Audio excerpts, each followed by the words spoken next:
मैं आपको बता दूं कि तमाम खास मेहमान इस वक्त हमारे साथ जुड़ चुके हैं। सरदार आरपी सिंह भी हमारे साथ जुड़ चुके हैं, साथ ही साथ स्टूडियो से भी हमारे साथ खास मेहमान जुड़ चुके हैं। और स्टूडियो से ही पहला मैं प्रश्न लूंगी। चंद्रमोहन जी हमारे साथ जुड़े हुए हैं, संजीव कौशिक जी हमारे साथ जुड़े हुए हैं, साथ ही साथ हमारे साथ समीर चौगांवकर जी भी इस वक्त जुड़े हुए हैं, समाजवादी पार्टी के भी इस वक्त मेहमान हमारे साथ जुड़े हुए हैं। लेकिन सबसे पहले चंद्रमोहन जी, आपसे मैं यहां पर समझना चाहूंगी, क्योंकि जिस छठे चरण की हम यहां पर बात कर रहे हैं, कांग्रेस तो खाता भी नहीं खोल पाई थी सारा, और जिस तरह से कैलकुलेशन आप अपनी बता रहे हैं ना कि बदलाव का चुनाव है, बदल रही है सरकार, आपकी सरकार आ रही है, सर उसके लिए आपको सिर्फ खाता नहीं खोलना होगा, बल्कि वो जो किला है ना उसको एकदम भेदना होगा।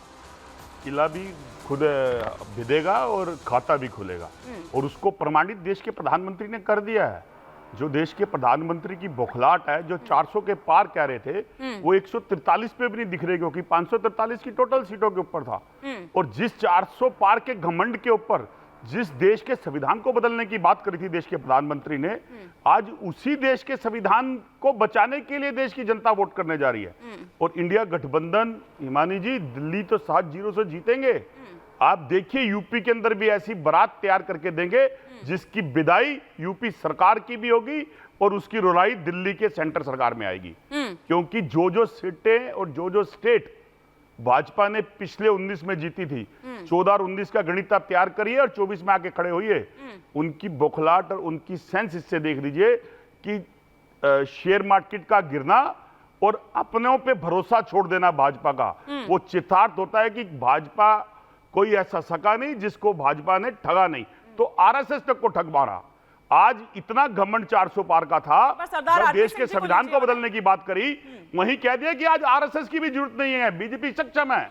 तो ये ध्रुवीकरण और बाहर के नेताओं का आंगमन आज सबसे बड़ा हार का कारण भाजपा का, नरेंद्र मोदी जी का बनने जा रहा है। सरदार आरपी सिंह जी, आपने सुना यहाँ पर चंद्रमोहन जी क्या कह रहे हैं, लेकिन साथ ही साथ सत्ता की हैट्रिक अगर आपको लगानी है, मुझे लग रहा है कि शायद सरदार आरपी सिंह जी तक आवाज नहीं पहुंची है, लेकिन समीर चौगांवकर जी, सत्ता की हैट्रिक अगर लगानी है तो जाहिर तौर पर दबदबा भी कायम रखना होगा भाजपा को। आपको लग रहा है कि वो उस तरीके से हो पाएगा इजीली जैसा कि अभी तक हम यहाँ पर देख रहे हैं, या फिर बदलाव होगा जिस तरह से चंद्रमोहन जी यहाँ पर कह रहे हैं? देखिए हिमानी जी, कोई बदलाव होने नहीं वाला है। जो 2014 में हुआ था, 2019 में हुआ था, उसी कड़ी में 2024 में होने जा रहा है। और 2014 में आप देखेंगे तो 82 सीट्स आई थी, 2019 में 303 सीटें आई थी बढ़कर, और अब जो प्रधानमंत्री मोदी ने कहा था कि 370 भारतीय जनता पार्टी की आएगी, तो मुझे लग रहा है कि भारतीय जनता पार्टी और एनडीए बहुत आराम से तीसरी बार सरकार बनाने की ओर जा रहा है। और 4 जून के लिए बहुत ज़्यादा दिन नहीं है। प्रधानमंत्री मोदी ने कहा था 4 जून को 400 पार होंगे। यह आपको मैं अभी स्पष्ट कर देना चाहता हूं कि 4 जून को 5 फेज की वोटिंग हो चुकी है, 2 फेज बाकी है। 25 तारीख को एक छठा फेज का होगा और 1 जून को 7वां अंतिम फेज का होने वाला, और चारों काउंटिंग होगी। भारतीय जनता पार्टी स्पष्ट बहुमत की सरकार बनाने जा रही है। और देखिए विपक्ष बार बार भारतीय जनता पार्टी को कितनी सीटें आ रही बता रहे हैं। अखिलेश यादव कहते हैं कि 180 सीटें आएंगी। अखिलेश यादव यह कहते हैं कि उत्तर प्रदेश में 80 में से 79 सीटें हमारी आ रही है, 1 सीट छोड़ देते हैं प्रधानमंत्री मोदी की। वो राहुल गांधी कहते हैं कभी 120 आएंगी, कभी कहते हैं 180 आएंगे। विपक्ष से बताने को तैयार नहीं है कि विपक्ष कितनी सीट लेकर आ रहा है। कांग्रेस से बताने को तैयार नहीं है कि खड़गे जी ने बताया तो था, खड़गे जी ने बताया तो था, लेकिन तारिक खान जी, आप खुद को कहां देखते हैं? वो जो पीडीएफ फॉर्मूला आपने बनाया है वो चल पाएगा? कितना चल पाएगा? देखिए चल रहा है, और जनता ने बहुत अच्छा सपोर्ट दिया है समाजवादी पार्टी को। अब क्या बीजेपी ने ये कहा था कि ये 80 में 40 सीटें जीतेंगे? क्या कहा था? किसी एक पार्टी का नाम बताइए जो कहती है कि हम इतनी कम सीटें जीतेंगे। कभी कहा बीजेपी ने?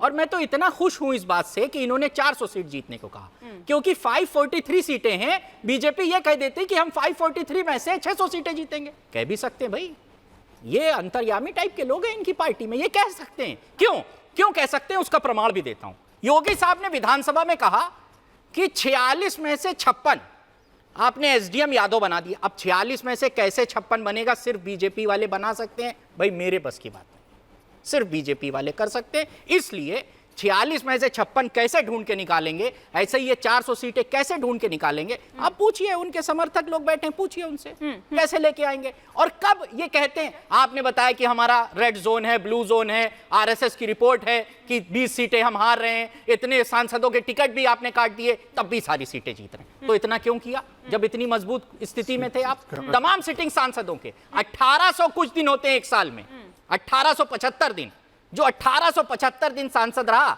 उसका टिकट काट दिया आपने। क्या वो 75 साल का हो गया था? क्या उसका परफॉर्मेंस अच्छा नहीं था? काटिए बिल्कुल, मगर अगर हम किसी को 10 दिन पहले टिकट देके काटते हैं तो वो राष्ट्र का बड़ा मुद्दा बनता है, और आप 1875 दिन सांसद रख के उसका टिकट बदल देते हैं। ठीक है, कोई बात नहीं।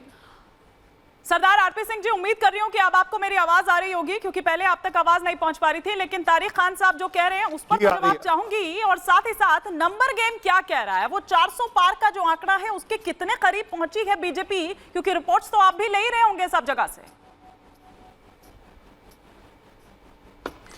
देखिए, सुनिश्चित पहली बात तो मैं स्पष्ट कर दूं, 400 पार हम करने वाले। इनसे पूछो कितनी सीटें जीतेंगे, जवाब नहीं दे पाते।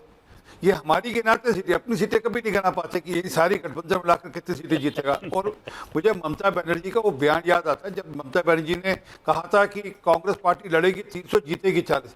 ये अभी चुनाव के दौरान कहा था कि और इसलिए हम इनके साथ वेस्ट बंगाल में समझौता नहीं करे, क्योंकि सीटें हमारी खराब करेंगे। क्योंकि आपके ऑडियो में कुछ इशू आ रहा है, आपके ऑडियो में कुछ इशू आ रहा है। मुझे थोड़ा सा समय दीजिए, मैं एक बार इसको फिक्स करवाती हूँ, फिर मैं दोबारा लौटती हूँ आपके पास। मैं लौटती हूँ आपके पास, तब तक संजीव कौशिक जी क्या देख रहे हैं? क्योंकि दिल्ली भी है, और दिल्ली की 7 सीटें जो हैं वो बीजेपी के खाते में हैं, और जिन्हें सत्ता से उखाड़ क्या फेंका था आपने इन चुनावों में, आपने उनके साथ गठबंधन किया है। क्या गुल खिलाएगा ये गठबंधन दिल्ली में? दिल्ली में 7 सीटें और उसमें से 6 भगोड़े हो गए हैं, बदल दिया गया उनको।